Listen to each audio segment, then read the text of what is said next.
Hello, my name is Patrick Rockenberg and I'm honored to serve as the mayor of Mount Airy. I'm also very pleased to bring you our special 125th anniversary video presentation.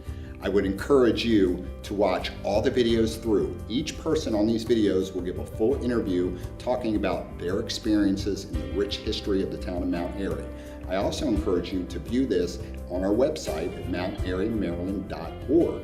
Mount Airy is a quintessential small town, and I hope you will enjoy this special video prepared for our quasi-quincentennial celebration. And for all you people out there without 3 master's degrees, that's our 125th year anniversary. Thank you. If you had to describe Mount Airy to somebody who's never been here, has no idea, what would you say? I would describe it as something special. It has so much history that it's almost like going to a museum. Well, the first time I ought to stop at the train station and get the history. You know what I mean? Really, that's really what the town was about. Where it sits and the railroad had a lot to do with the progression of the town of Mount Airy, because the railroad came along in about 1913 and the town was soon started to develop. And incidentally, my mother and I rode on one of the last passenger trains out of Mount Airy to the World's Fair in New York.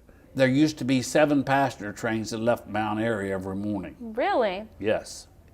Way back when, all you had to do was just be standing next to the railroad track and the train would stop and pick you up.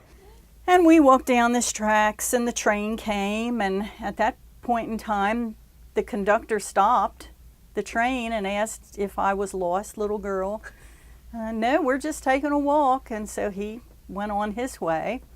If you go walk on rails to trails, there's plenty of pictures on rails to trails. I mean, just really interesting, like, you know, the different molds, or I know molds. And I'm glad that rails to trails exist, because I think it's super important, but I think it's even more important for the youth than it is for just a normal adult.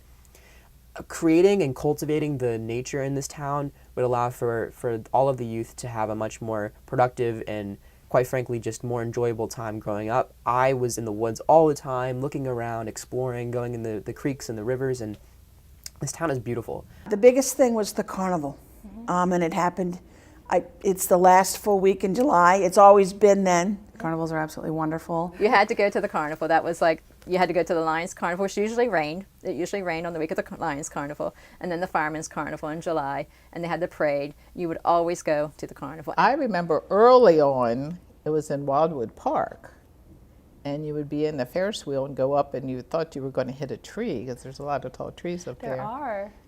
It's just such an honor.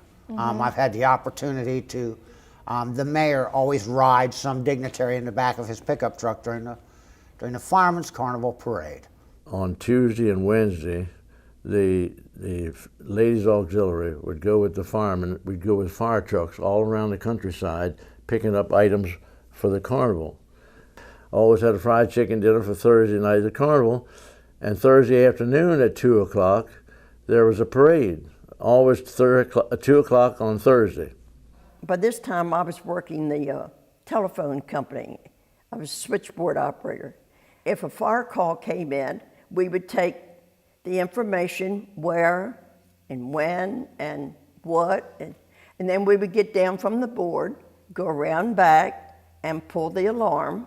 And it was like when you heard the siren, everybody basically stopped a lot, because a lot of the businesses in town and people in town were members, were the volunteers, and at that point it was a volunteer department, and it kind of like everything would stop until they would come back. And I remember the mill burning down. And so my friend, my neighbor Lisa Ham, and I, we could sit on top of our swing set and we could watch the fire.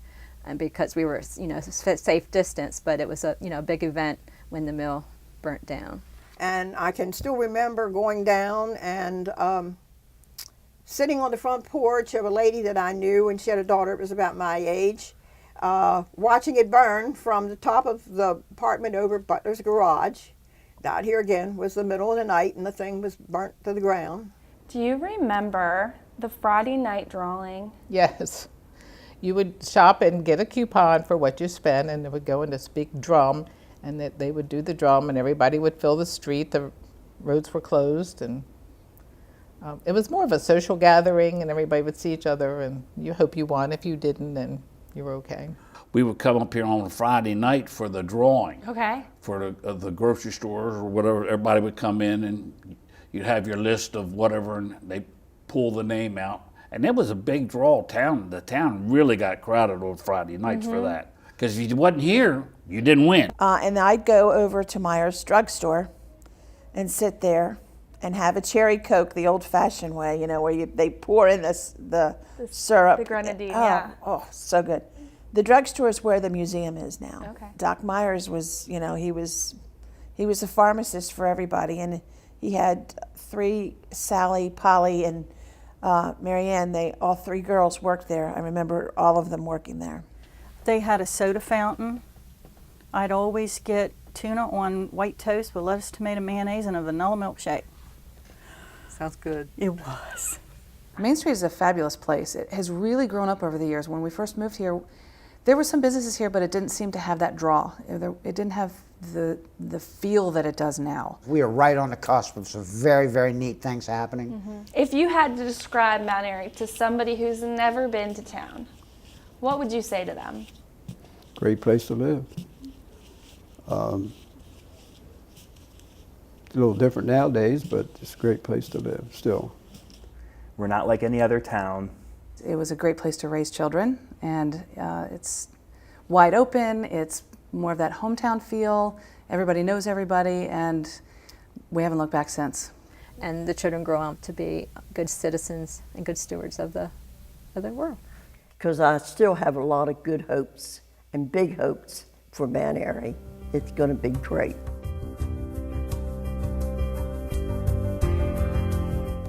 Thank you for joining us as we look back on Mount Airy's rich 125-year history.